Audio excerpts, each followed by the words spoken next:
वजीर-ए-आजम नरेंद्र मोदी 8 दिन के अमरीकी दौरे पर रवाना हो गए हैं। पीएम मोदी इतवार को टेक्सास के ह्यूस्टन में हाउडी मोदी प्रोग्राम से खिताब करेंगे, जिसके लिए जोरों से तैयारियां की गई हैं। इस रैली में अमरीकी सदर डोनाल्ड ट्रंप भी मौजूद रहेंगे।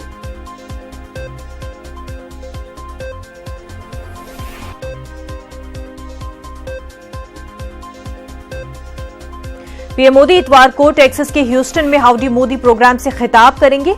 न्यूज 18 के एग्जीक्यूटिव एडिटर भूपेंद्र चौबे ने एनआरजी स्टेडियम के बाहर से हालात का जायजा लिया। ह्यूस्टन शहर में भारतीय समुदाय के लोगों के बीच एक्साइटमेंट तो देखिए अपने चरम सीमा पर पहुंच गई है। इस बारे में कतई कोई दो राय नहीं है कि हमारे पीछे जो एनआरजी स्टेडियम है, यहां पर बहुत बड़ी तादाद में भारतीय समुदाय के लोग, अमेरिकी लोग, कुछ अमेरिकी सेनेटर्स और कुछ बहुत बड़े बड़े अमेरिका और भारत के नाम यहां पर आने वाले हैं। स्वतंत्र भारत के इतिहास में शायद ऐसा पहली बार होने वाला है कि हमारे प्रधानमंत्री के साथ अमेरिकी राष्ट्रपति एक पब्लिक प्लेटफॉर्म पर इस तरीके से आएंगे। कुछ लोगों का यह भी कहना है कि वो शायद इसलिए है क्योंकि अमेरिकी राष्ट्रपति डोनाल्ड ट्रंप को ऐसा लगता है कि टेक्सास अब उतना मजबूत रिपब्लिकन पार्टी के साथ नहीं है जितना शायद पहले होता था। तो कहीं ना कहीं डोनाल्ड ट्रंप को यह भी लगता है कि अगर मोदी के साथ जुड़े रहे तो जो भारतीय समुदाय का समर्थन है वो भी उनको हमेशा प्राप्त होता रहेगा।